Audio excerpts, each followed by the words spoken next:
আপনি চান সুখী হইতে কি দিয়া? প্রসাদনী কম আছে বাড়িতে? কারো বাড়িতে কি সুখের আসবাব কম আছে না কম আছে? তো আপনি সুখী হন না কেন? 50 বছর আগের থেকে তো 100 গুণ বেশি আছে, ঠিক না? এইখানে যারা বসে আছে এদের পরিবারের কাছে 50 বছর আগে যা না ছিল এর চেয়ে 100 গুণ তো বেশি আছে, ঠিক না? না হুজুর কি বলে, একমত না? আছে না? তাহলে আপনি সুখী হন না কেন? বিল্ডিং তো আছে, বাড়িওয়ালা তো সুখী না।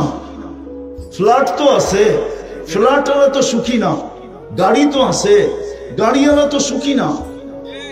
সবই তো আছে, সুখী না কেন আপনি? বুঝা গেল আসবাবে সুখ নাই।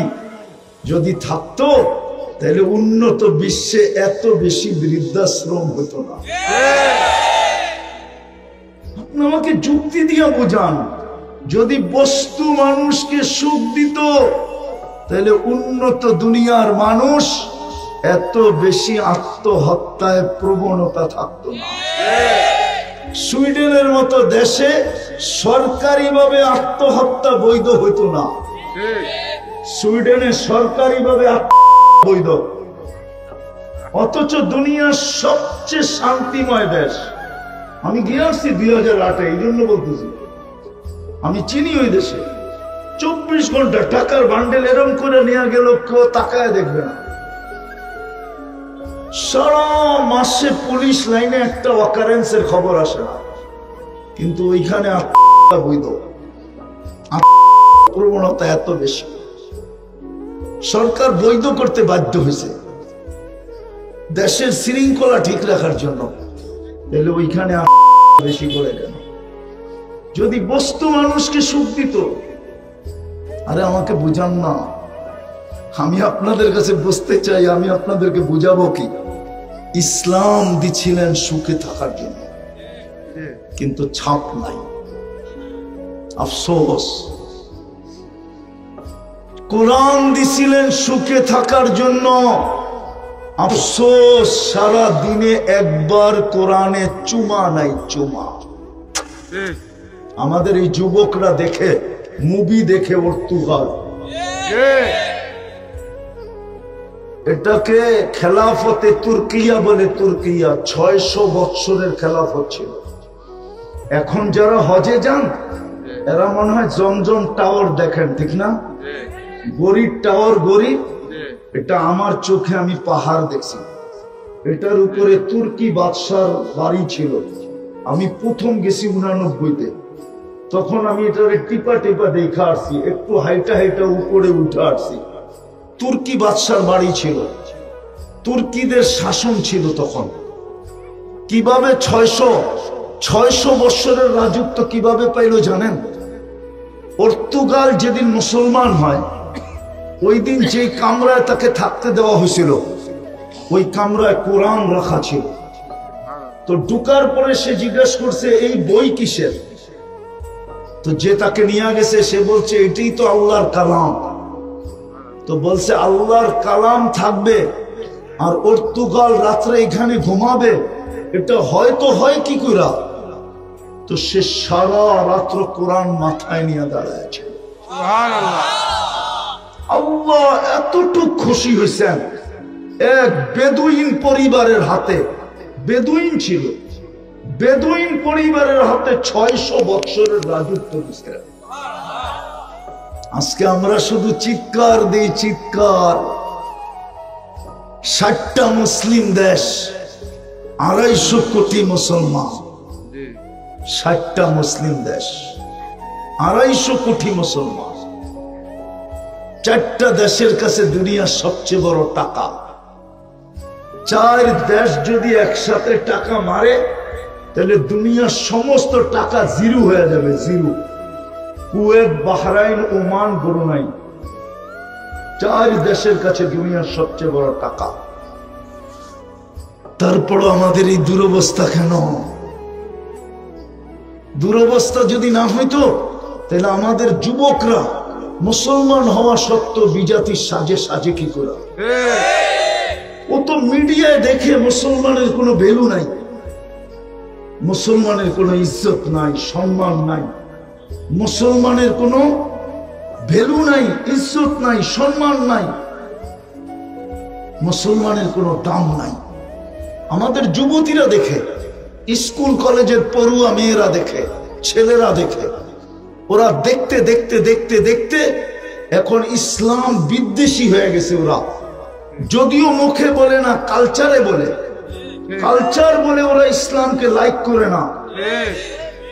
কিন্তু আমিও তো বলবো পায়ে হাত দিয়া যে তুমি যতই ওদের সাজে সাজো না কেন, আমি দুনিয়া ঘুরা বলতেছি, 301টা দেশ দেখা বলতেছি, অহংকার করে বলতেছি না, আমার 301টা দেশ দেখা শেষ বেটা। কোনটায় আমি 20 বারও গেছি, মুসলমান দেশ না। আমি 7 মহাদেশ ঘুরা বলতেছি, তুমি যতই ওদের সাজে সাজো, ওরা তোমার সাজ দেখে না, গোজ দেখে না, ওরা তোমার কিচ্ছু দেখে না। ওরা অনলাইন দেখে, যে অনলাইনে তুমি স্কুলে ভর্তি হওয়ার সময় ধর্মের জায়গায় কি লেখা আসছো, আইডি কার্ড বানানোর সময় ধর্মের জায়গায় কি লেখা আসছো, পরীক্ষার ফর্ম ফিল আপ করার সময় ধর্মের জায়গায় কি লেখা আসছো, পাসপোর্ট বানানোর সময় ধর্মের জায়গায় কি লেখা আসছো, জমির দলিল করার সময় ধর্মের জায়গায় কি লেখা আসছো, চাকরির অ্যাপ্লিকেশনের সময় ধর্মের জায়গায় কি লেখা আসছো। তোমাকে চুপে চুপে যদি জিজ্ঞাসা করা হয় যে তোমার ধর্ম কি, তো তুমি বলো মুসলমান। এইটা ওরা দেখে, তোমার চুলের ডিজাইন দেখে না, তোমার পাঞ্জা, তোমার টি শার্টের ডিজাইন দেখে না, তোমার জিন্সের প্যান্ট দেখে না, তোমার এই 31st নাইট দেখে না, তোমার এই 14 তারিখ উদযাপন দেখে না। খোদার কসম তোমার কিচ্ছু দেখে না। যদি দেখতো তাহলে 500 পাসপোর্ট জমা হয়, ভিসা 10 জনকে কেন দেয়? তোমাকে 30 লাখ টাকা দিয়ে কেন যাইতে হয় দালালের পিছে পিছে ঘুরা? কেন 50 লাখ টাকা দিয়ে মেক্সিকো দিয়ে আমেরিকায় ঢুকতে হয়? জানকে হাতের ভিতরে নিয়া। আমি তো চিনি, আমি তো ঘুরে বেড়াই। আমি তো এইবারও এই যে 5 তারিখে গেল, কবে? আগস্টের 5 তারিখ। আমি তো স্বাধীনতা দেখি না, এই দুঃখ তো আমার মরণ পর্যন্ত থাকবে। কেন আমি জুলাইয়ের 18 তারিখে রাত্রে আমার ফ্লাইট ছিল ইংল্যান্ড, আমি ইংল্যান্ড চলে গেছি। যেদিন স্বাধীন হইতেছিল ওই দিন তো আমি জমিনেই ছিলাম না, আমি তো আকাশে উঠতেছিলাম। ইংল্যান্ড থেকে আমার রাত্রে ফ্লাইট ছিল। আমি যখন ক্যানাডায় নামছি 5 তারিখ সকালে, যারা আমাকে নিতে আসছে ওরা দেখতেছি একটু খুশির মাত্রা বেশি, আবার মিষ্টিও খাইতেছে। আমি জিজ্ঞেস করলাম এত খুশি কেন? আপনি তো আকাশে ছিলেন, দেশ তো স্বাধীন হয়ে গেছে। কেননা দিন গড়াইয়া রাত্র হয়েছে, ক্যানাডায় সকাল হয়েছে, আমি তো ছিলাম না। আমি তো দুনিয়া ঘুরে বলতেছি। তাহলে তোমার এই সাজে সাইজা লাভটা হলো কি? এক তো তুমি মুসলমানের ঘরে জন্ম নেওয়ার পরে তুমি সুখ পাইতে, এই সুখও হারাইলা। ওদের আদর্শে আদর্শবান হইলা, মনে করলাম ওদের কাছে প্রিয় হবে, তাইলে ওদের কাছেও তো প্রিয় হইল না তুমি। তাইলে তোমার তো ওই অবস্থা হইল। ফেরেশতাদেরকে আল্লাহ জিজ্ঞাসা করছিলেন যে আমি কিন্তু প্রতিনিধি বানাইতে চাই, তোমাদের অভিমত কি? আতাজালু ফিহা মান ইউফসিদু ফিহা, কেন বানাবেন? সারা দুনিয়া রক্তে রঞ্জিত করবে, এরা ফিতনার ফাসাদ করবে, কেন বানাবেন? কিন্তু আল্লাহ যখন বানায় ফেলছে, তো ফেরেশতারা আল্লাহর কাছে দরখাস্ত দিছে যে আমাদের কথা যখন শুনলেন না, বানাই ফেললেন, আমাদের একটা অনুরোধ। আল্লাহ বলে কি অনুরোধ? ওদেরকে দুনিয়া দিয়া দেন, আমাদেরকে আখিরাত দিয়া দেন। ফাজআল লাহুমুদ দুনিয়া ওয়াজআল লানাল আখিরাহ, এদেরকে দুনিয়া দেন, আমাদেরকে আখিরাত দেন। আল্লাহ বলতেছে আউফাদিলুকুম আলা মান খালাকতু বিয়াদিয়া, আমি তোমাদেরকে শ্রেষ্ঠত্ব দিব ওদের উপরে যাদেরকে আমি দস্তে কুদরত দিয়ে তৈরি করছি। ওয়াকাদ খালাকতুকুম বিআমরি, তোমাদেরকে তো হুকুম দিয়ে তৈরি করছি। হুকুমের জিনিসের, হাতের জিনিসের উপরে হুকুমের জিনিসকে শ্রেষ্ঠত্ব দেয় তো দেয় কে? কিভাবে দেই? তো ফেরেশতা বলছে আল্লাহ আপনার সিদ্ধান্ত, জাআলতু লাহুমুদ দুনিয়া ওয়াল আখিরা, আমি মানুষকে দুনিয়াও দিলাম আখিরাতও দিলাম। তো ফেরেশতারা বলে আল্লাহ আমরা কি করব, দুই কুলই তো হারাইলাম, না দুনিয়া না আখিরাত, কি করব? আল্লাহ বলে আনতুম তাবউন লাহুম তাস্তাখদিমু লাহুম, তোমরা মানুষের অধীন সেবা করবে, ঠিক তদ্রূপ। একটু ভালো মতে বোঝেন, একটু ভালো মতে, তদ্রূপ তদ্রূপ তদ্রূপ। আল্লাহ আমাদেরকে মুসলমানের ঘরে অস্তিত্ব দিলেন সুখ দেওয়ার জন্য। আমরা ইসলামের ছাপ ছেড়া দিয়া ওদের আদর্শে আদর্শবান হইলাম, নাইলে এই আওয়াজ কোত্থেকে আসবে? আমাদের যুবকের চালচলন এরকম হবে কেন? আমার সমাজ এরকম হবে কেন? অথচ 90% মুসলমান। কেন হবে এরকম? আমরা ওদের চালচলনে অভ্যস্ত হইলাম, ভাবলাম ওদের কাছে প্রিয় হব, না সুখ পাইলাম, না ওদের কাছে প্রিয় হইলাম, দুই দিকই তো আমরা হারাইলাম। এখন আমরা কি করব? ফেরেশতারা তো আমাদের সেবা করে, এখন আমরা শুধু ওদের পায়ে তেল মালিশ করি। মনে হয় বুঝেন নাই? প্রমাণ দিব, নাইলে 60টা মুসলিম দেশ, 250 কোটি মুসলমান। গত অক্টোবরে একটা সম্মেলন গেল জাতিসংঘের, এই অক্টোবরে গেল একটা, 2টা সম্মেলনের ভিতরে জাতিসংঘের 60 দেশের প্রধানরা, কর্ণধাররা, রাষ্ট্রপ্রধানরা, রাষ্ট্রপতিরা, বাদশারা, 4 দেশ দুনিয়ার সবচেয়ে বড় টাকা আলা হওয়া সত্ত্বেও 2 অক্ষরের একটা নিন্দা প্রস্তাব 60 লক্ষ ইহুদির বিরুদ্ধে, ছোট একটা দেশের বিরুদ্ধে পাশ করতে পারে না। পারলে বলেন? তাইলে বুঝা গেল আপনি তেল মাইরা আইছেন। আপনি পারেন শুধু আমাদের সাথে, প্রত্যেক দেশের কর্ণধাররা পারে নিজের দেশে ভাব দেখাইতে। মাহফিল হইতে দিবে না যতক্ষণ পর্যন্ত পোস্টারে ওনার নাম না দিবে। উনি ভাব দেখাইতে পারে আমাদের সাথে, পাঠাই দিন ওনারা জাতিসংঘে, যে যায় একটু ভাব দেখায় আসেন। ওইখানে তো ভাব দেখাইতে পারবে না, ভাব দেখাবে এইসব মাহফিলের স্টেজে, ভাব দেখাবে এইসব মসজিদে, কমিটিতে, না খবর আছে। রাগ হয় না, আমি বুঝানোর জন্য বলতেছি। ভাবেন একটু, আপনি ভাব ওইখানে দেখে আসেন। যদি 60 দেশের কর্ণধাররা বলতো যে নিন্দা প্রস্তাব যতক্ষণ পর্যন্ত পাস না হবে তোমাদের সাথে আমাদের কোনো লেনদেন হবে না, না না, দেখেন পাস হইতো না, না হইতো। আমরা কোনো জিনিস তোমাদের হাত দিয়ে ছুঁইব না, আমাদের যা আছে এটা দিয়ে আমরা চলবো বলতো, কিন্তু পারবে তো না। কেননা ওই যে 2 কুল হারায়া এখন তেল মালিশ করতেছে। কি করতেছে? কি করতেছে? 15 বছর দেখেন না, খালি তেল মালিশ। কি তেল মালিশ? সব তেল মালিশ। রাগ হয়ে যাবে মিডিয়াওয়ালারা, আমি বুঝানোর জন্য বলতেছি। গত 15 বছর দেখছি মিডিয়ায় প্রশংসা করতে করতে তেলের দাম বাড়ায় দিচ্ছে। আবার ওনারাই লিখতে শুরু করছে মিডিয়ায় কেমনে তেল ছাড়া পাকানো যায়। আবার এখন দেখতেছি স্বৈরাচার বলতে বলতে বলতে গলা শুকায়া দিতেছে। ওই সত্য, যারা 2 কুল হারায় এদের এই অবস্থাই হয়। যেমন ফেরেশতা এখন আমাদের খেদমত করতেছে, অথচ প্রতিদিন আল্লাহকে বলে আল্লাহ কত, আল্লাহ আর কত নাফরমানি দেখতে থাকবো আর ওর পাও টিপতে থাকবো, অনুমতি দেন না। আমি হাদিস দিতেছি, আলা কুল্লা ইয়াউমিন ওয়াল মালাইকাতু তাস্তাদিনু রাব্বা। জমিন ফেরেশতা প্রতিদিন বলে আল্লাহ অনুমতি দেন না, কি করবে? সাইজ করুন, সাইজ। 24 ঘন্টা দেখতেছি নাফরমানি করে, আর আমি ওর পাও টিপতাছি। সইমু তো সইমু কিভাবে?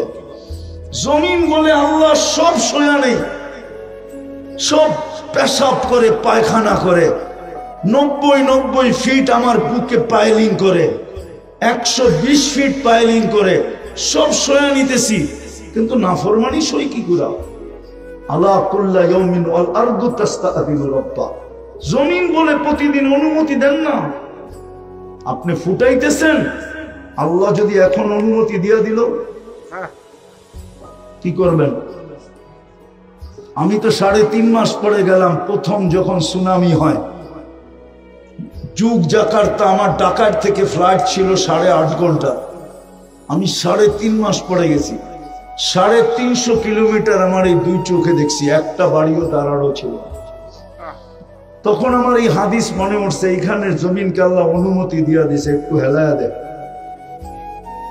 কিন্তু আশ্চর্যের বিষয় ছিল, 350 কিলোমিটারের ভিতরে একটা মসজিদের ভিতরে একটা সুতার দাগ ছিল না, যেমনটা তেমন দাঁড়ানো ছিল।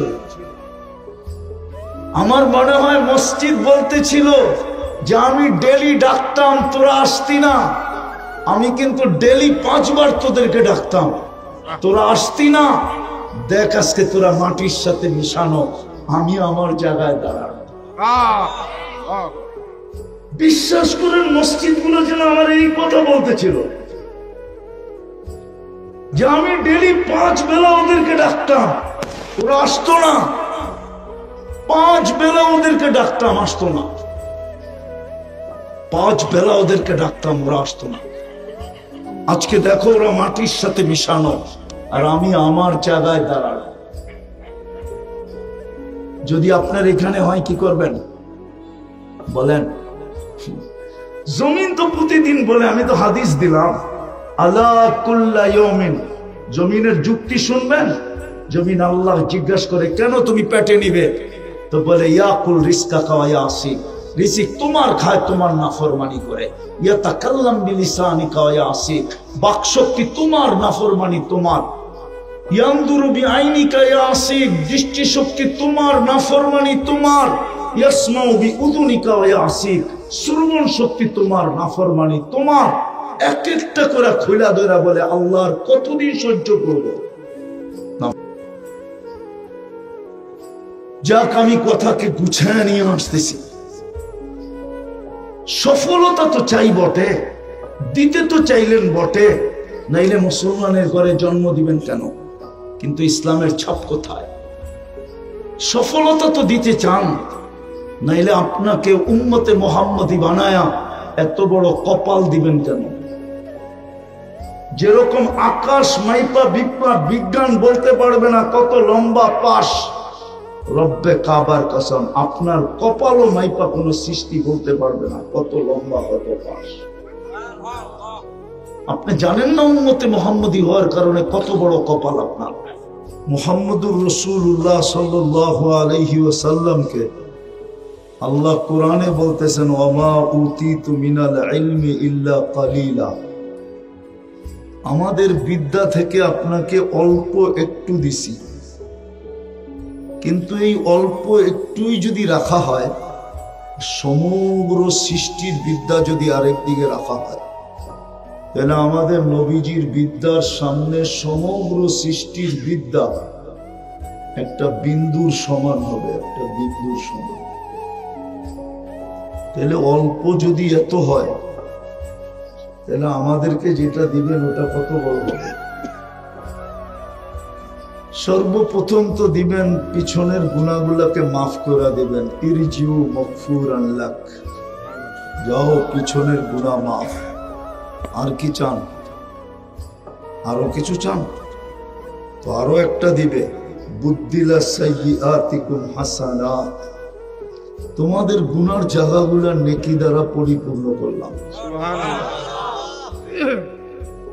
আরো কয়েকটা দিবেন, চলেন এই 2টা পর্যন্তই ক্ষান্ত করি। তো যেটা বুঝাইতেছিলাম, অনুরোধ করতেছিলাম যে যতটুক শুনবো, যতক্ষণ শুনবো, পরিপূর্ণ মনোযোগ দিয়ে শুনবো ইনশাআল্লাহ। মানুষ স্বভাবগতভাবে সফল হইতে চায়, এটা মানুষের স্বভাব।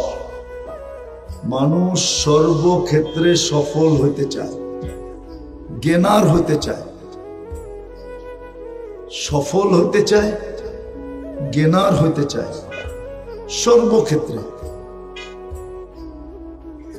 কিন্তু সফল হইতে তো চায় বটে, কিন্তু সফল হইতে চায়,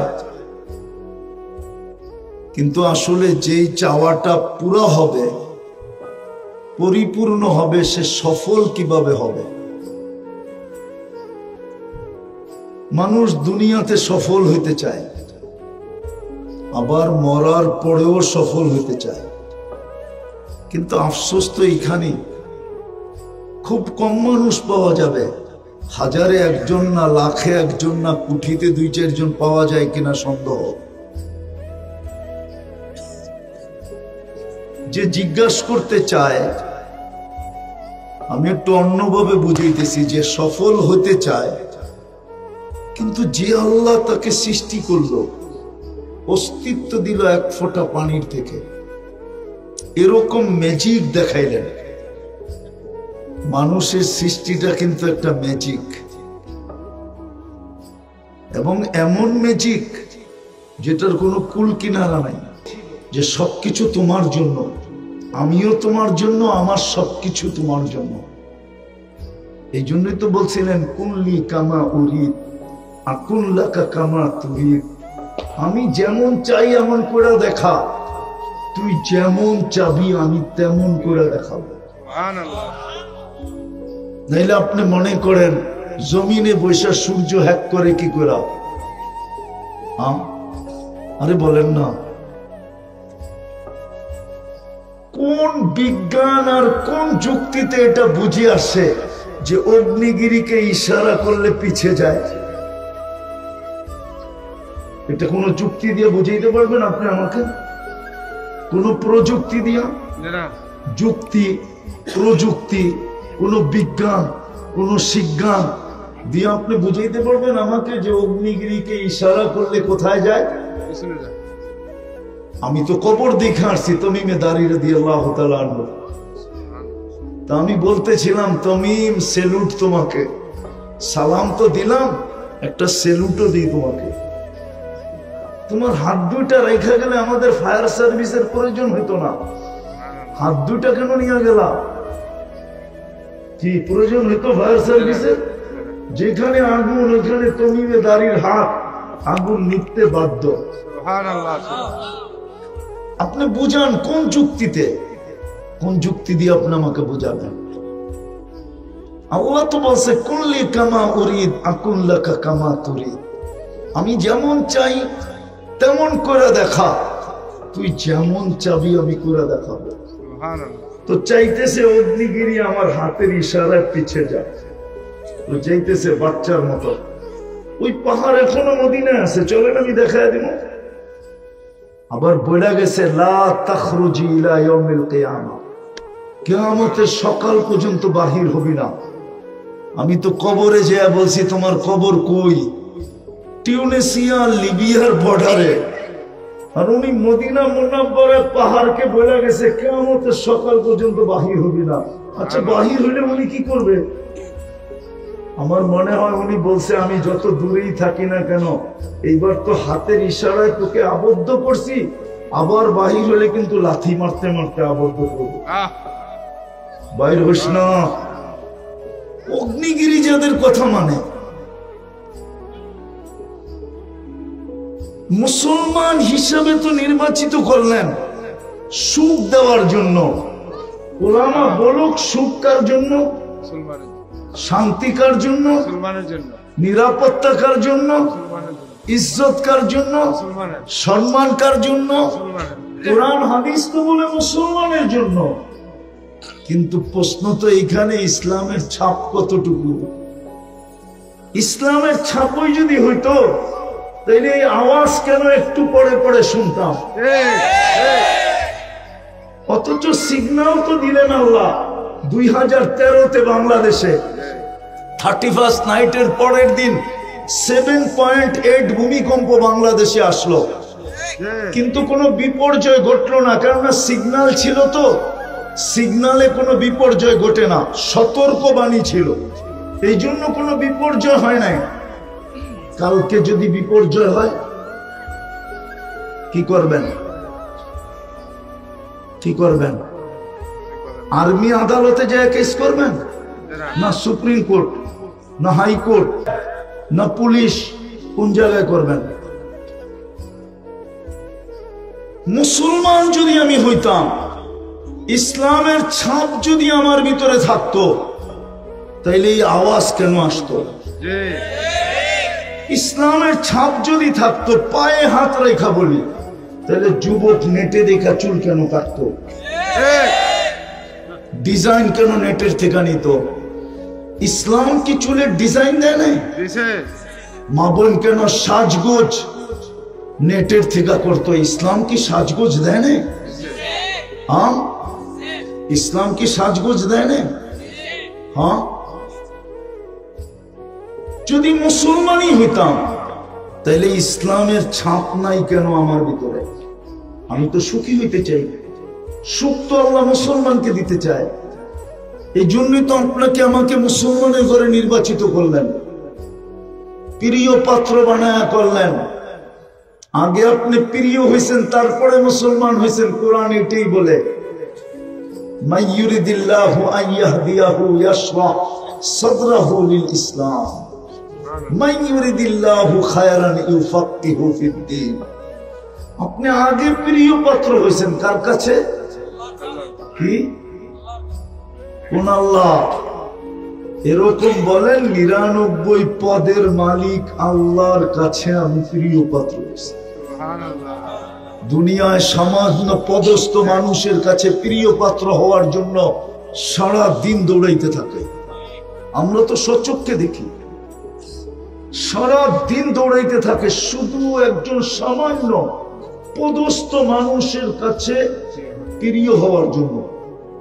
একজন কমিশনারের কাছে, একজন এমপির কাছে, একজন মন্ত্রীর কাছে, একজন চেয়ারম্যানের কাছে, একজন উচ্চ পদস্থের কাছে প্রিয় পাত্র হওয়ার জন্য সারাদিন দৌড়ায়। অথচ আল্লাহ যারটা 24 ঘন্টা ভোগ করি, সমস্ত চাবি যার কাছে, সমস্ত সুইচ যার আন্ডারে, অফ করতে দেরি, অফ হইতে দেরি হবে না। হায়াত কার হাতে? মৌত, সুস্থতা, অসুস্থতা, ধন, দারিদ্রতা। নাহলে কবি কেন বলবে সকাল বেলার ধনীরে তুই ফকির সন্ধ্যাবেলা? সন্ধ্যাবেলার ধনীরে তুই ফকির সন্ধ্যাবেলা, সকালবেলা। জানোস এভরিথিং যার হাতে। কিন্তু বলবেন উল্টা পাল্টা করতেছি, কিছু তো বলে না। হ্যাঁ, এটারও একটা কারণ আছে, আপনাকে ইচ্ছা স্বাধীনতা দিছে দেখে কিচ্ছু বলে না, শুধু এতটুকু বলছে না বেরুন কাইফা তা'মালুন, আমি তাকায় তাকায় দেখি তুই কি করিস। দ্বিতীয় বলছেন ফান্তাযিরু ইন্নী মাআকুম মিনাল মুনতাযিরিন, সীমারেখার অপেক্ষায় থাক, আমিও তোর সাথে অপেক্ষা করতেছি। আল্লাহর মতো সত্তা, রফা সামা বিগাইরি আমাদ, যে কুটি ছাড়া আকাশ দাঁড় করায় দিল, বাসাতাল আরদা আলা মাইল জামাত, যে পানির উপরে জমিন বিছায়া দিল, ও জাআলাল জিবালা আওতাদা, যে পাহাড়কে প্যারাক বানায় দিল, ওই আল্লাহ। হ্যাঁ, আজরাল বিহার ওয়াল হারা বিআমরি, যিনি সমুদ্র, মহাসমুদ্র, নদী নালা শুধু হুকুম দিয়ে প্রবাহিত করলেন। ওয়াদা আমরুহু আলাস সামাওয়াতি ফাস্তাকাল্লাত, হুকুম আকাশে রাখতে দেরি, স্থির হতে দেরি হয় নাই। ওয়াদা আমরুহু আলাল আরদি ফাস্তাকাররাত, জমিনের উপরে রাখতে দেরি, তীর হইতে দেরি হয় নাই। ওয়াজাল জিবালি ফাআরসাত, পাহাড়ের উপরে রাখতে দেরি, পেরাগ হইতে দেরি হয় নাই। ওয়ালাল জিবালি ওয়াল আউদিয়াতি ওয়া আলাল বিহারি ওয়াল আউদিয়াতি ফাজারাত, নদী নালা সমুদ্র মহাসমুদ্রে রাখতে দেরি, প্রবাহমান হতে দেরি হয় নাই। ওয়া আলাস সাহাবি ফাআমতারাত, মেঘের উপরে রাখতে দেরি, ঝুমঝুমায় পড়তে দেরি হয় নাই। ওয়া আলাল উয়ুনি ফানাবাত, পাহাড়ের উপরে রাখতে দেরি, ঝর্ণা ফাইটা বাহির হতে দেরি হয়। সুবহানাল্লাহ। ওই আল্লাহ আপনাকে ইচ্ছা স্বাধীনতা দিচ্ছেন, এই জন্য আপনি নড়তে পারেন, চড়তে পারেন। এই জন্য যুবক দামি যৌবন পাওয়ার পরেও ইচ্ছা মতো চলতে পারে, নাইলে ওর বাহাদুরির উৎস কি? বলো, যুবকের বাহাদুরির উৎস কি? যৌবন। যৌবন না থাকলে ওর দিকে কে তাকাইতো? পুরুষের বাহাদুরির উৎস কি? পুরুষত্ব। নাইলে তো প্রথম রাত্রি ভেঙে যেত। মনে হয় বোঝেন নাই? কি নারীর বাহাদুরির উৎস কি? নারীত্ব। নাইলে ওর জন্য মাথার দাম পায়ে ফেলে কে? পুরুষ যে পরিশ্রম করে সারাদিন, কার জন্য? স্ত্রী পুত্রর জন্য, ঠিক না? নারীর নারীত্ব আছে দেখেই তো পুত্র হয়েছে, নারীত্ব না থাকলে তো পুত্র হইতো না, ঠিক না? হ্যাঁ, ওর জন্যই তো মাথার গাম পায়ে ফেলে। নাহলে ওর জন্য মাথার গাম কায়ে ফেলতো কে? নাহলে সারাদিন ক্যাসেট শুনতো কে? সারাদিনই তো ক্যাসেট, ঠিক না? কি আমি একটা উদাহরণ দিলে বোঝা যাবে। মানুষের চক্ষুটা অঙ্গের ভিতরে সবচেয়ে ছোট, চোখের তুলনায় নাকটাও বড় দেখা যায়, কানটাও বড় দেখা যায়, হাতটা তো দেখা যাই যায়, পাটা তো অনেক বড়। কিন্তু এই চোখের, সমগ্র দুনিয়ার চোখের ডাক্তার যদি কোনো সংস্থা, কোনো এলাকা, কোনো দেশ একত্রিত করে প্রশ্ন করে যে শত শত বৎসর তোমাদের চোখ নিয়ে গবেষণা, বলো এই গবেষণায় তোমরা কতটুকু গেলে আর কতটুকু বাকি হইলে গবেষণা শেষ?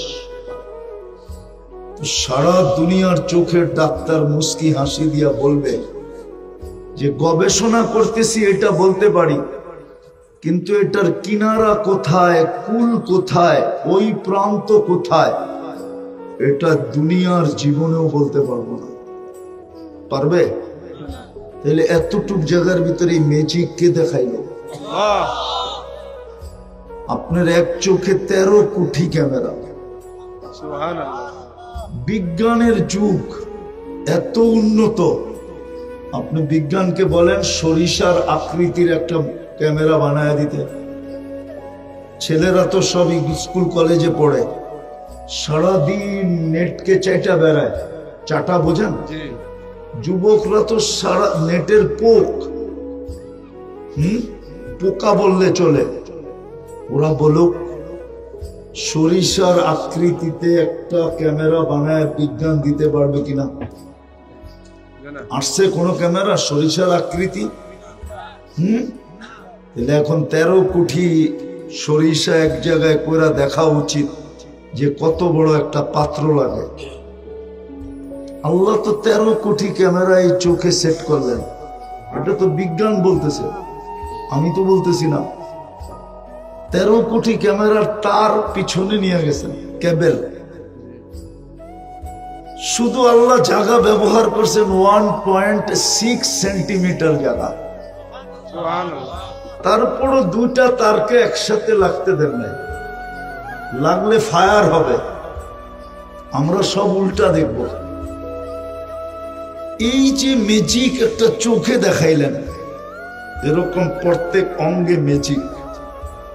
আসল কথায় আসি, মানুষ সফল হতে চায়, কিন্তু আফসোস তো এইখানে যে সে আল্লাহকে জিজ্ঞাসা করতে চায় না যে আমি দুনিয়াতেও সফল হতে চাই, মরার পরেও আমি জান্নাত পাইতে চাই, সফল হতে চাই, কিন্তু আমি সফল হব কিভাবে? যুবকও তো চায় যে আমি সফল হই, যাকেই ফুল দেই ওই যেন আমার পিছ পিছ ঘুরে, ঠিক না? কিন্তু 14 তারিখে ফুল দিয়েও তো ছ্যাক খায়, ঠিক না? ফুল দেয়, হোটেলে খাওয়ায়, পার্সেল দেয়, ঠিক না? পারে না কলিজা দিয়া দিতে, ঠিক না? তারপরও তো ছ্যাক খায়, ঠিক না? তো ও তো সফল হইল না।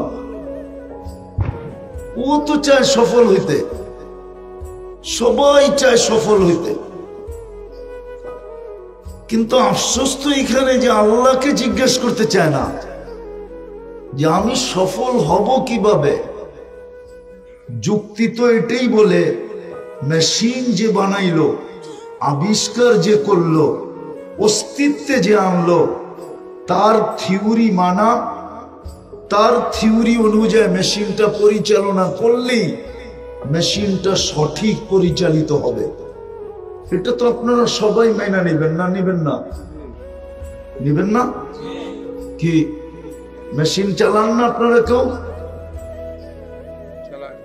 মেশিন যদি আবিষ্কারকের দিক নির্দেশনা ব্যতীত যদি মেশিন পরিচালিত না হয়, আর পরিচালনা করলে যদি বিপদের সম্মুখীন হয়, তো সমগ্র মেশিন, যে মানুষ নামের মেশিনটা অস্তিত্ব দিল,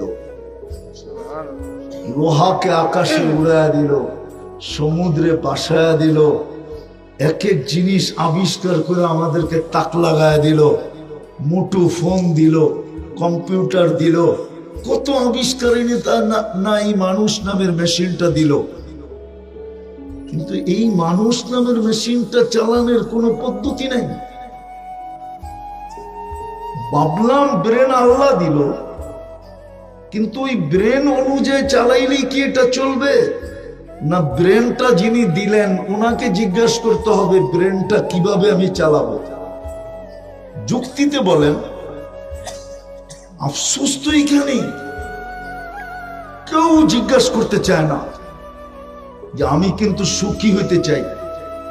কোরআনে যদি সুখী হওয়ার কথা লেখা না থাকতো, কোরআনে তো সুস্পষ্ট আছে হায়াতান তাইয়্যিবা, তোমার পছন্দের জীবন দিব, তুমি যেটা পছন্দ করবে ওটা তোমার। কিন্তু আগে তো শর্ত ছিল। কোরআন তো বলতেছে পছন্দের জীবন আছে, কোরআন তো বলতেছে নিরাপত্তার জীবন আছে, উলাইকা লাহুমুল আমান। কোরআন তো বলতেছে সুখের জীবন আছে, নাহলে কোরআন কেন বলবে লাহুম রিজকুন কারীম? কোরআন তো বলে সুখের জীবন আছে, আনতুমুল আলাউনা, তোমরাই উপরে থাকবে, তোমাকে দেখা সবাই আকৃষ্ট হবে। যেমন যুবকের যৌবন দেখা কেউ আকৃষ্ট হয়, আবার যুবকও কারো রূপ দেখা আকৃষ্ট হয়। রূপ কে দিছে? আল্লাহ। যৌবন কে দিছে? আল্লাহ। তো আল্লাহ তো বলতেছে তোমাকে দেখো কেউ আকৃষ্ট হবে, কেন তুমি সবার উপরে থাকবে। এরকম শত কথা তো আছে। আমাকে সুখী করার জন্য শত জিনিস তো আছে, কিন্তু আফসোস তো এটি যে কেউ আল্লাহকে জিজ্ঞেস করতে চায় না। কিন্তু সারাদিন বুক করে কাঠটা, কাঠটা বুক করি। আপনি একটু ভাবেন, কাঠটা বুক করেন। আমি 2-4টা দেখাই, 2-4টা আমি দেখাই, 2-4টা আমি দেখাই। ডেলি অক্সিজেন নেন কার? কয় লিটার? 550 লিটার। আচ্ছা, যদি 5 লিটার আল্লাহ 1 টাকা ধরতেন, কয় টাকা বিল দিতে হতো? 550 টাকা। এখনো নেটে আছে, মিডিয়ায় আছে। করোনার সময় 2020-এ আবু তালেবের কবর আমাকে কাঁদাইতো না, একবার না 100বার। আবু তালেবের এই পরিচয় চলতো, উনি মুহাম্মদুর রাসূলুল্লাহর চাচা। একই রক্ত 2 শিরায় উপশিরায় দৌড়াইতেছে। মুহাম্মদুর রাসূলুল্লাহ লালন পালনকারী, 44 বছর পালছেন। ওলামা একমত হবে বিয়ের খুতবাটা পর্যন্ত আবু তালেব করছে। খাদিজা রাদিয়াল্লাহু তাআলা আনহার সাথে যে বিয়ে হয়েছে ওই খুতবাটা পর্যন্ত আবু তালেব করছে, কিন্তু কোনো পরিচয় আল্লাহর কাছে নাই। দুযোগে যেতে হবে, নবীর পরিচয় দিয়ে পার হইতে পারবে না। এই জন্য আসো, সুযোগ আমাদের হাতে এখনো আছে। যিনি জীবিত রাখতেছেন, যিনি সুস্থ রাখতেছেন, যিনার যৌবন দিয়া বাহাদুরি করতেছি, যিনার বিদ্যা দিয়া বাহাদুরি করতেছি, যিনার শক্তি দিয়া বাহাদুরি করতেছি, যিনার দেওয়া হায়াত দিয়া আমি বাহাদুরি করতেছি। প্রত্যেক ব্যক্তি বাহাদুর তো একটা উৎস আসে, সেই উৎসটা আল্লাহর দেওয়া। যেরকম যুবক বাহাদুরি করে যৌবন দিয়া, যৌবন আল্লাহর দেওয়া। ওই আল্লাহ ডেলি 5 বার ডাকে, আর না আসা এর চেয়ে বড় নাফরমানি কিচ্ছু হতে পারে না। দুনিয়ার কোনো মালিক নাই 5 বার কর্মচারীকে ডাকবে আর শোনা সত্য কর্মচারী কর্ণপাত করবে না, ওর চাকরি থাকবে, এরকম কোন মালিক দুনিয়াতে নাই। আল্লাহ ডেলি 5 বার ডাকে। কে ডাকে? কে ডাকে? আরে শুধু আল্লাহ ডাকলে তো আমার মনকে বুঝাইতে পারতাম। আমার তো কান্না এটাই যে শুধু আল্লাহ তো ডাকে না, সাথে সাথে তো রহমানও ডাকে, রহিমও ডাকে, মালিকও ডাকে, কুদ্দুসও ডাকে, সালামও ডাকে, মুমিনও ডাকে, মুহাইমিনও ডাকে, আজিজও ডাকে, জব্বারও ডাকে, মুতাকাব্বিরুল খালিকুল বারিউল মুসাব্বিরুল গফফারুল কহ্হারুল ওয়াহ্হাবুর রাজ্জাকুল ফাত্তাহুল আলিমুল قابض الباسط الخافض الرافع المعز المذل السميع البصير الحكم العدل اللطيف الخبير الحليم العظيم الغفور الشكور العلي الكبير الحفيظ المقيت الحسيب الجليل الكريم الرقيب المجيب الواسع الحكيم الودود المجيد الباعث الشهيد الحق الوكيل القوي المتين الولي الحميد الموصي المبدي المعيد المحيي المميت الحي القيوم الواجد الماجد الواحد الأحد الصمد القادر المقتدر المقدم المؤخر الأول والآخر الظاهر والباطن الوالي المتوالي البر التواب المنتقم العفو الرؤوف مالك الملك ذا الجلال والإكرام المقسط والجامع والغني والمغني المانع الضار النافع النور الهادي البديع والباقي الوارث والرشيد الصبور جل جلاله। সাথে সাথে তো 99 পদের মালিকও ডাকে। ও যুবক, তোমার বিবেকের কাছে আমার প্রশ্ন, বলো 99 পদের মালিক আল্লাহ তোমাকে ডাকে, 5 বেলা ডাকে, আর তুমি আর আমি যদি সাড়া না দিলাম, তোমার বিবেককে প্রশ্ন করো, এর চেয়ে বড় কোনো অপরাধ হইতে পারে? হ্যাঁ, এর চেয়ে বড় কোনো অপরাধ হইতে পারে? তুমি বলবে আল্লাহ আমাকে ধরে না, তো ধরে না কেন? আরে তোমাকে ইচ্ছা স্বাধীনতা দিছে দেখে এই জন্য ধরে না, তোমাকে সীমা রেখা দিছে দেখা ধরে না।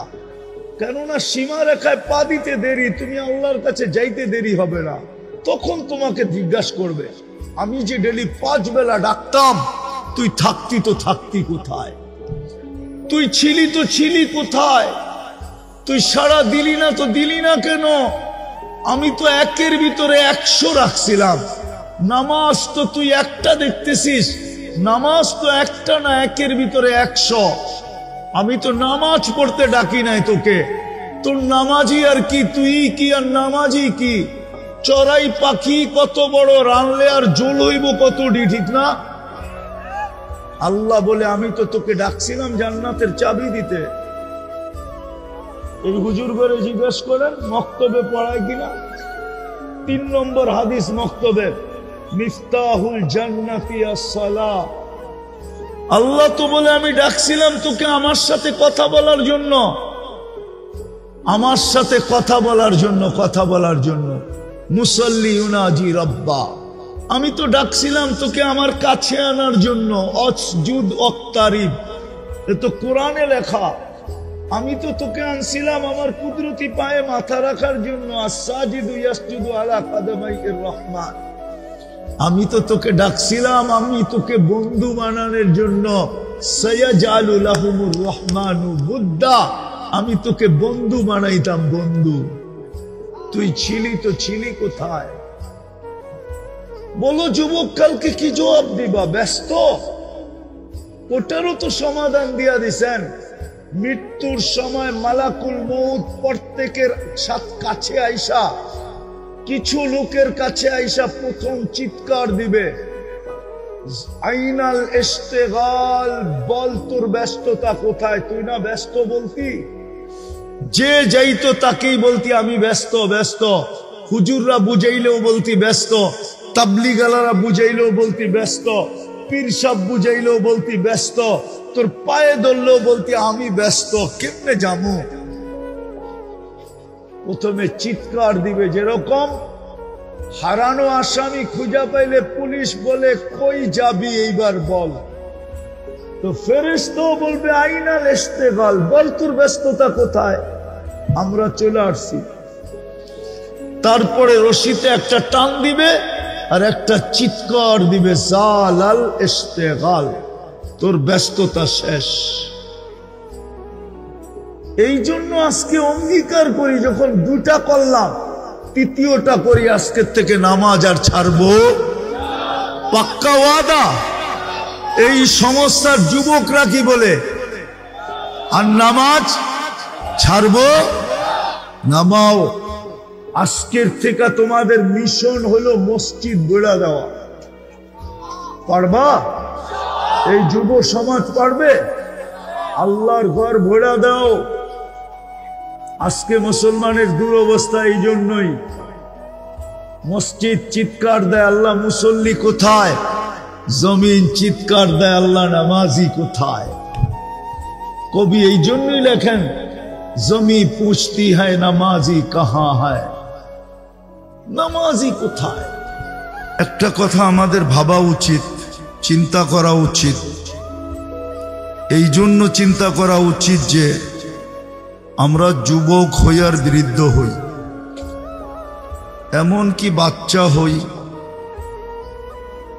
যেই এই দুনিয়ায় আসছে তাকে একদিন না একদিন এই দুনিয়া ছেড়ে চলে যেতে হবে। এইখানে থাকার কারো সুযোগ ছিল না, আমাদেরও থাকার সুযোগ নাই। হ্যাঁ, কেউ আগে যাবে, কেউ পরে যাবে, কেউ 2 দিন বেশি থাকবে, কেউ 2 দিন কম থাকবে, পার্থক্য এতটুকু হবে, কিন্তু চলে যেতে হবে। বিদায় আমাদের চিন্তা করা উচিত যে আল্লাহ নিজে পছন্দ করা। মডার্ন হাসপাতাল মাত্র 8 ঘন্টা অক্সিজেন দিছে রুগীকে, 84,000 টাকা বিল করছে। আমি তো 1 লিটার 1 টাকা ধরলাম। ডেলি শ্বাস প্রশ্বাস নেই 1,60,000 বার। সুবহানাল্লাহ। যদি 1 পয়সা বিল ধরতেন তাহলে ডেলি 1600 টাকা বিল দিতে হইত। 1 লাখ পয়সায় 1000 টাকা, 60,000 পয়সায় 600 টাকা, 1600 টাকা বিল দিতে হতো। কত হইল? 550 আর 16 2150। যদি পার ডায়ালিসিস 100 টাকা নিতেন তো আল্লাহ ডেলি 36 বার আমাদের কিডনি ডায়ালিসিস হয়। 36 বার, পার 40 মিনিটে একবার ডায়ালিসিস। তাহলে এইখানে 3600 টাকা, টোটাল 5,750 টাকা ডেলি দিতে হতো। আপনি তো সারাদিন বুক করেন আল্লাহটা, আমি তো 3টার দাম দেখাইলাম, বাকিগুলা দেখাইলাম না। কিন্তু আল্লাহকে জিজ্ঞেস করতে কেন চাই না যে আমি কিন্তু হ্যাপি হইতে চাই, হ্যাপি সুখী হইতে চাই এই ছোট জীবনটাও, আর মরার পরেও যেন আমি সুখে থাকি। কিন্তু কেউ আল্লাহকে জিজ্ঞেস করতে চায় না, কেউ আল্লাহকে জিজ্ঞেস করতে চায় না। বলবেন আল্লাহকে জিজ্ঞেস করব তো করব কি করে? চোখে তো দেখা যায় না, আল্লাহর কথা তো কানে শোনা যায় না, আল্লাহকে তো ধ্যান ধারণায় আনা যায় না, আল্লাহকে তো বর্ণনা দিয়ে শেষ করা যায় না। আল্লাহ তো শুধু আল্লাহ না। আল্লাহ যদি শুধু আল্লাহ হতো, আল্লাহ যদি শুধু আল্লাহ হতো তাহলে না জিজ্ঞেস করতাম। আল্লাহ তো শুধু আল্লাহ না, আল্লাহর বর্ণনা দিয়ে তো শেষ করা যায় না। আল্লাহ তো শুধু আল্লাহ না, আল্লাহ তো রহমান, আল্লাহ তো রহিম, আল্লাহ তো মালিক, আল্লাহ তো কুদ্দুস, আল্লাহ তো সালাম, আল্লাহ তো মুমিন, আল্লাহ তো মুহাইমিন, আল্লাহ তো আজিজ, আল্লাহ তো জব্বার, আল্লাহ তো মুতাকাব্বিরুল খালিকুল বারিকুল মুসাব্বিরুল গফফারুল কাহ্হারুল ওয়াহ্হাবুর রাজ্জাকুল ফাত্তাহুল আলিমুল কাবিদুল বাসিতুল খাফিদুর রাফিউল মুইসুল মুদিল্লুস সামিউল বাসিরুল হাকামুল আদলুল লতীফুল খবীরুল হালিমুল আযীমুল গফুরুশ শাকুরুল আলিয়ুল কবীরুল হাফিজুল মুকিতুল হাসিবুল জলিলুল করিমুল ওয়াকিবুল মুজিবুল ওয়াসি আল হাকিমুল ওয়াদুদুল মজিদুল বাঈসুশ শহীদুল হকুল ওয়াকিলুল কবিয়ুল মতিনুল ওয়ালিয়ুল হামিদুল মুসি আল মুবদি আল মুঈদ আল মুহয়ি আল মুমীত আল হাইয়্যু আল কাইয়্যুম আল ওয়াজিদ আল মাজিদ আল ওয়াহিদ আল আহাদ আস সামাদ আল কাদির আল মুক্তাদির আল মুকদ্দম আল মুআখ্খার আল আউয়াল ওয়াল আখির আল যাহির ওয়াল বাতিন الوالي المتوالي البر التواب المنتقم العفو الرؤوف مالك الملك ذا الجلال والإكرام المقسط والجامع والغني والمغني المانع الدار النافع النور الهادي البديع والباقي الوارث والرشيد الصبور جل جلاله الله তো 99 পদের মালিক। আল্লাহকে জিজ্ঞেস করব তো করব কি করে? আল্লাহ বলে এই জন্যই তো আমি তোকে আমার কালাম দিয়া দিলাম। কি দিলাম? কালাম। আরে মনে হয় বোঝেন নাই, কি দিলাম? কি দিলাম? কালাম দিলাম। আমি বলি এটা সত্য, আমি মানি যে মুসা আলাইহিস সালাম কালিমুল্লাহ, এটা আমি মানি। এটা বড় গৌরবের বিষয়, এটাও মানি। কেননা আমি তুর পাহাড় চোখে দেখছি তো, এই জন্য আমার মতো অনুভূতি আপনার নাই।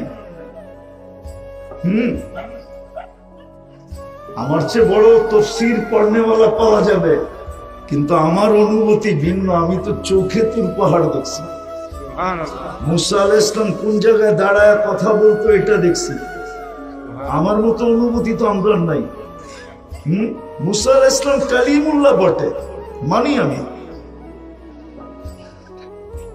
কিন্তু মুসা আলাইহিস সালাম আল্লাহর সাথে কথা বলতেন। এইখানে আল্লাহ আমার সাথে কথা বলে, আপনার সাথে কথা বলে। সুবহানাল্লাহ। মনে হয় পার্থক্যটা বুঝাইতে পারিনি। ওইখানে কে কথা বলে?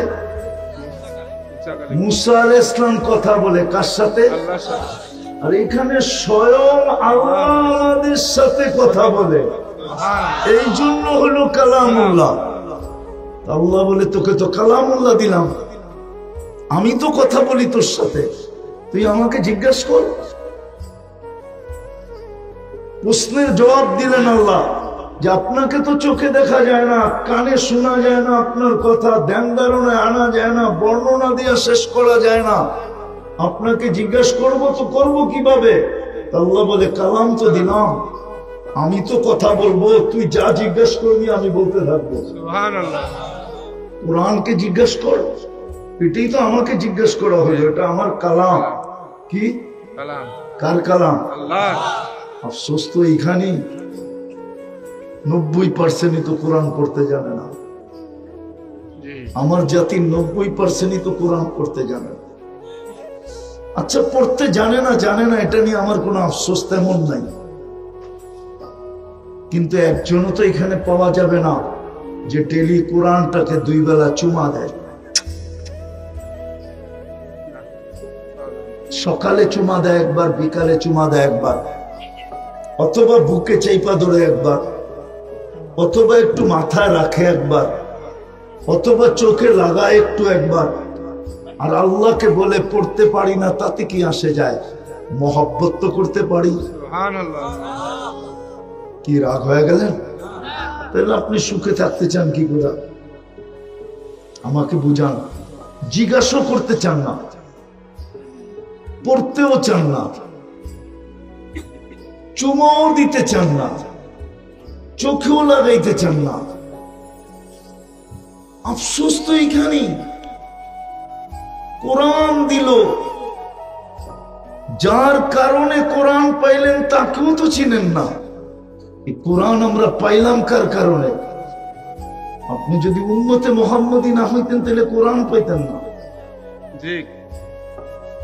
উম্মতে মুহাম্মদী হওয়ার কারণেই আপনি কোরআন মিলছে, নাহলে আপনি কোরআন পাইতেন কোত্থেকে? কিতাব হয়তো পাইতেন, মানি। নবী হয়তো পাইতেন, মানি। রসুল হয়তো পাইতেন, মানি। কিন্তু হাবিব পাইতেন না। মুহাম্মদুর রাসূলুল্লাহ পাইতেন না আপনি। মুহাম্মদুর রাসূলুল্লাহর কারণেই তো আপনি কোরআন পাইলেন। আফসোস তো আমার এখানে। সুখী তো হইতে চায়। আল্লাহ যদি সুখ নাই দিবে তাহলে আপনাকে মুসলমানের ঘরে নির্বাচিত করলেন, তো করলেন কেন? আমাকে বুঝান। মুসলমানের জন্যই তো সব অঙ্গীকার ছিল। আমি এর আগে যা শুনাইলাম বাঙ্গা বাঙ্গা শব্দ, হায়াতান তাইয়্যিবা, এটা তো মুসলমানের জন্য ছিল। আমি যে শুনাইলাম উলাইকা লাহুমুল আমান, নিরাপত্তার চাদর দিয়া ঢাকা রাখবো, এটা তো মুসলমানের জন্য ছিল। কিন্তু আফসোস তো এইখানেই। শুধু দুটা তো না, বলতে গেলে সারা রাত্র আমাকে বলতে হবে। আমি শত না কয়েক শত আপনাদেরকে দেখাইতে পারি যে অঙ্গীকার ছিল, কিন্তু সুখ নাই কেন? মুসলমানের ঘরে অস্তিত্ব দিলেন বিদায়, ইঙ্গিত ছিল।